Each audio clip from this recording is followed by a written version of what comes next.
নমস্কার সবাইকে, আপনাদের সবাইকে স্বাগতম আমার চ্যানেল লিটারারি লেন্সে। আজ আমরা আলোচনা করব ডিলান থমাসের বিখ্যাত কবিতা পোয়েম ইন অক্টোবর। এই কবিতায় কবি তার 30তম জন্মদিন উপলক্ষে যে স্মৃতি, প্রকৃতি এবং সময়ের সঙ্গে গভীর সংযোগের কথা বলেছেন। আমরা যদি কবিতার পটভূমি সম্পর্কে আলোচনা করি তাহলে বলতে হয় এই কবিতাটি একটি আত্মজীবনীমূলক রচনা, যেখানে কবি তার ছোটবেলার শহর লার্নের প্রকৃতি, তার স্মৃতির কথা তুলে ধরেছে। কবিতাটি ফ্রি ভার্স বা মুক্ত ছন্দে লেখা হয়েছে, যেখানে ছন্দ বা কাঠামোর তুলনায় ভাব প্রকাশকে বেশি গুরুত্ব দেওয়া হয়েছে।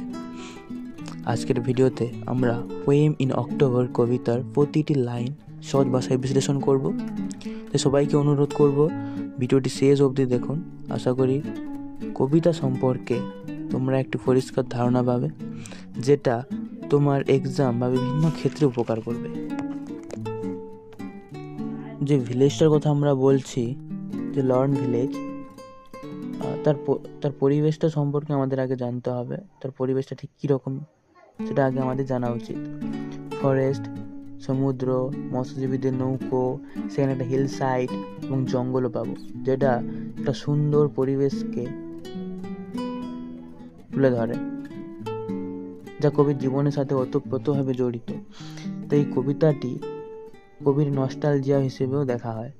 এই কবিতাটি পড়লে আমরা বুঝতে পারবো যে কবি বর্তমান থেকে অতীতের সুখময় পরিস্থিতিতে ফিরে যান, অর্থাৎ প্রেজেন্ট সিচুয়েশন কবিকে ফার্স্ট সিচুয়েশনের কথা মনে করিয়ে দিচ্ছে, আবার অতীত থেকে বর্তমানেও ফিরে আসেন। সংক্ষেপে যদি এই কবিতাটি আমাকে বলতে হয় তাহলে আমি বলবো যে এখানে কবি তার শহর ছেড়ে যাচ্ছে পাহাড়ের দিকে, এবং যতই পাহাড় চড়ে উপরে যাচ্ছেন ততই চারিদিকের পরিবেশ বদলে যাচ্ছে, আরো সুন্দর হচ্ছে ওয়েদার। যেখানে তার ফেলে আসা শহরে বৃষ্টি হচ্ছে, সেখানে পাহাড়ের উপর যেখানে তিনি বর্তমানে আছেন সেখানে ঝলমলে রোদ্দুর, ঠিক গ্রীষ্মের মতোই সূর্য যেন আলো দিয়ে যাচ্ছে সেখানে। তাই তৈরি হয়েছে একটি মনোরম আবহাওয়া, যাদেরকে অতীতের স্মৃতি রোমন্থন করাচ্ছে, অর্থাৎ তিনি নস্টালজিয়া হয়ে পড়ছেন বারবার। তো চলো আমরা লাইন বাই লাইন আলোচনা করি। চেষ্টা করব তোমাদের যাতে বুঝতে সুবিধা হয় সেইভাবে আমি প্রতিটা লাইন এক্সপ্লেন করব। তার আগে বলে রাখি পরিবেশটা সম্পর্কে আরেকবার। মনে রাখবে যে পরিবেশটা কিন্তু সেখানে একটি সুন্দর পরিবেশের কথা, একটি সুন্দর গ্রামের কথা তিনি তুলে ধরেছেন, যেখানে জঙ্গল রয়েছেন, যেখানে জঙ্গল আছে, সমুদ্র আছে, মৎস্যজীবীদের নৌকো দেখতে পাবো আমরা, পাহাড়, জঙ্গল, পাখি, মাছ, অনেক কিছুই আমরা দেখতে পাবো। ঠিক আছে। ইট ওয়াজ মাই 30th year to heaven, অর্থাৎ তিনি বলছেন যে স্বর্গের দিকে এগিয়ে গেলাম আরও 30টা বছর। আমরা তো মানুষ, আমরা আসলে জন্মাই, আবার আমাদের একটা সময়ের পর ছেড়ে যেতে হয় এই পৃথিবীটাকে, সুন্দর পৃথিবীকে আমাদের ছেড়ে চলে যেতে হয়। ঠিক সেরকমই এখানে কবি বলছেন স্বর্গের দিকে এগিয়ে গেলাম 30টা বছর, অর্থাৎ আমাদের জীবন ঠিক যেন একটা সাইক্লিক অর্ডারের মতো। আমরা স্বর্গ থেকে পৃথিবীতে আসি এবং পৃথিবী থেকে আবার স্বর্গে চলে যাই, যেটা পুরো একটা জার্নির মতো মনে হয়। কবি বলছেন যে আমার জীবনের 30টা বছর এগিয়ে গেছি স্বর্গের দিকে, অর্থাৎ আমি স্বর্গ থেকেই তো এসেছি পৃথিবীতে, সেই পৃথিবী থেকে আবার আমি স্বর্গের দিকে পা বেরিয়েছি, এবং যেটা 30 বছর পূর্ণ হয়ে গেছে। 30 বছর আমি স্বর্গের দিকে এগিয়ে চলেছি। এই লাইনের মাধ্যমে তিনি এটাই বোঝাতে চেয়েছেন। তারপর বলছেন যে woke to my hearing from harbour and neighbourhood. Woke to my hearing from harbour, অর্থাৎ আমার ঘুম ভাঙলো প্রতাশয়ের শব্দ শুনে।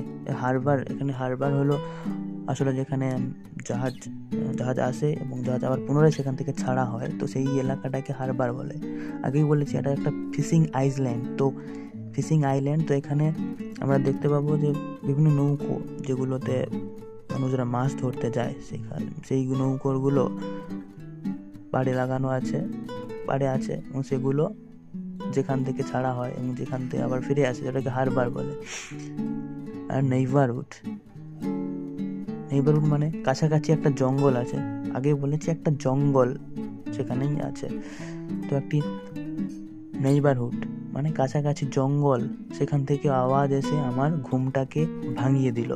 And the master pool and the heron priested shore, এবং ছোট মাছগুলো, মাসল মানে এখানে ছোট মাছ বোঝাচ্ছে, পুল্ড ভিড় করছে, অ্যান্ড হিরন অর্থাৎ এখানে সারক বা বককে বোঝায়। ঠিক আছে, তো এক কথায় আমরা সহজ ভাষায় বলি বক, সারন বলেছি ভুল, সারস, ওটা সারস বা বককে বোঝায়, যেগুলো নদীর তীরে দাঁড়িয়ে আছে লাইন দিয়ে এই মাছগুলোকে শিকার করবে বলে, যেন রুল করছে ওই মাছদের ওপর, যে মাছগুলো তীরে এসে ভিড় জমাচ্ছে, মানে অনেক মাছ তীরে এসে তারা যেন ভিড় জমিয়ে আছে, আর বকগুলো দাঁড়িয়ে আছে তীরে, ওইগুলোকে শিকার করবে সঠিক সময় এলে। তো প্রিস্টেড সোর অর্থাৎ এখানে প্রিস্টেড কথা হচ্ছে গ্যাদার করছে, গ্যাদার সোর, যেগুলো যে মাছগুলো এই তীরে গ্যাদার করছে, মাছগুলো যেমন গ্যাদার করছে, ঠিক বক বা সারস তারাও সেই তীরে এসে গ্যাদার করছে। ওকে, মর্নিং বেকন, সকাল ইশারা করে যেন ডাকলো আমাকে। বলছেন যে আমার মনে হয়েছে সকাল যেন আমাকে ইশারা করে ডেকে তুলছে, অর্থাৎ এখানে কবি বলেছে যে তার 30তম জন্মদিনে তাকে ডেকে তুলেছে। কে ডেকে তুলেছে? তাকে হারবার ডেকে তুলেছে, জঙ্গলের শব্দ ডেকে তুলেছে, এবং সকালবেলা যেন তাকে ইশারা করে ডেকে তুলল। শুধু তাই নয়, with water ফ্রেইং and call of seagull and rock, আমাকে ডেকে তুলছে সিগালের ডাক এবং দাঁড় কাকের ডাক, তার সাথে সমুদ্র যেন আমার জন্য প্রার্থনা করছে। এছাড়াও and the knock of sailing boats on the net webbed wall, A knock of sailing boats, যেহেতু এটা একটা ফিশিং আইল্যান্ড, তো এখানে মাছ ধরার জন্য যে বোটগুলো তীরে লাগানো আছে সেইগুলো কিন্তু ওই যে নৌকোর ডেক থাকে না, ওই ডেকগুলো পরস্পরের সাথে যখন ঘর্ষণ করে তখন একটা আওয়াজ সৃষ্টি হয়, তো সেটাকে নক বলা হচ্ছে। And the knock of sailing boats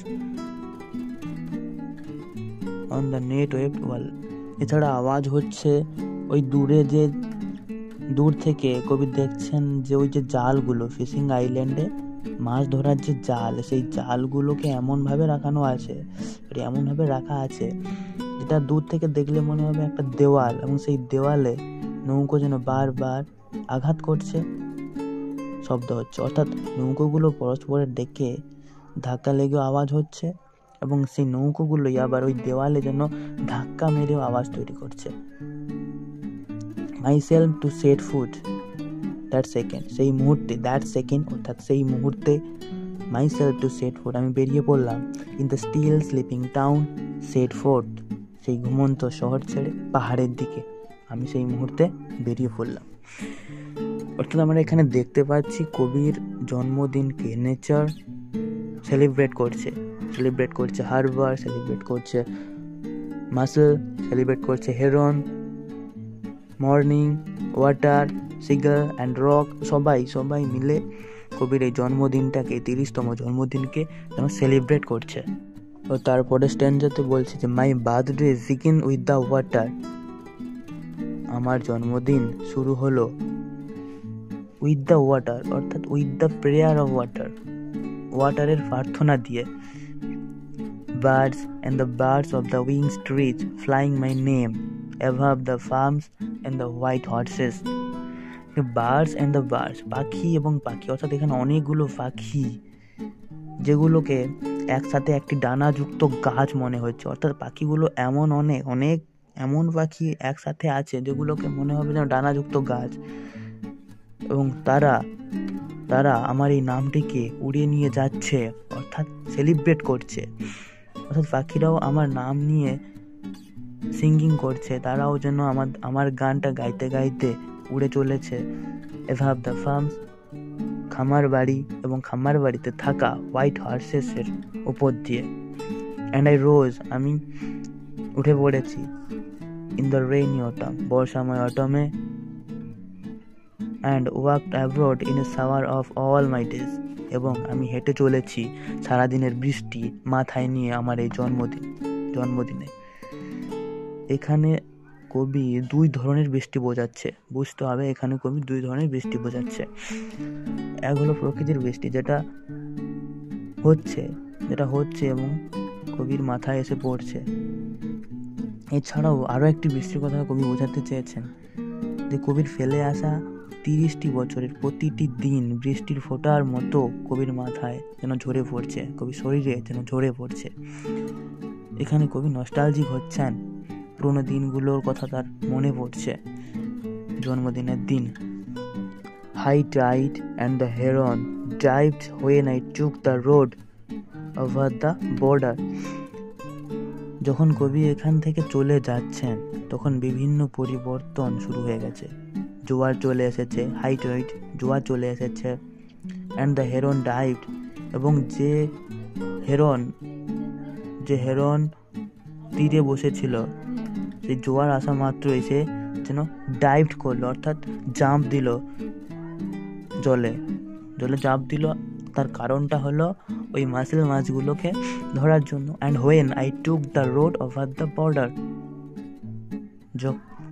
কখন ঘটলো এটা? যখন কবি ওই কিনারা বরাবর যখন কবি রাস্তা বাছলেন পাহাড়ে যাওয়ার জন্য, তখনই কি হচ্ছিল, তখন হাই টাইড, যে জলগুলো স্থির ছিল সেটা ফুলে উঠলো জোয়ারের মাধ্যমে, এবং যে হেরনটা স্থির হয়ে তীরে দাঁড়িয়েছিল তারাও যেন এই মাছ ধরার জন্য জলে ঝাঁপ দিল। And the gates of the town closed as the town awoke. কবি বেরিয়ে এলেন এবং শহর জেগে উঠল। অর্থাৎ যখন কবি তার গ্রাম ছেড়ে বেরিয়ে আসার পর, তখন কিন্তু সবাই ঘুমোচ্ছিল। যখন কবি তার গ্রাম ছেড়ে বেরিয়ে আসে পাহাড়ের দিকে হাঁটতে, তখন অবধি তার ভিলেজের সবাই টাউনে সবাই ঘুমোচ্ছিল। কবি বেরিয়ে আসার পর আবার যেন শহরটি জেগে উঠল। থার্ড সিনে যাওয়ার আগে আমি বলতে চাই, এরপর আমরা অ্যাটমসফিয়ারের চেঞ্জ দেখব, যেটা তাকে আরও নস্টালজিক করে তুলবে। ওকে, সো আমরা দেখবো যে অ্যাটমসফিয়ার, চারদিকের যে পরিবেশটা কিভাবে পরিবর্তন হয়ে গেছে। প্রথমে আমরা দেখেছিলাম বৃষ্টি হচ্ছিল, কিন্তু এবার দেখবো যে ঝলমলে একটি আবহাওয়া, কারণ এখানে দেখবো কবি এবার পাহাড়ের দিকে এগোবে। ঠিক আছে, পাহাড়ের পরিবেশটা তার ফেলে আসা যে আগের গ্রামের যে পরিবেশ তার সাথে অনেক পার্থক্য আমরা দেখতে পাবো। শুরু করি। A springful of larks in a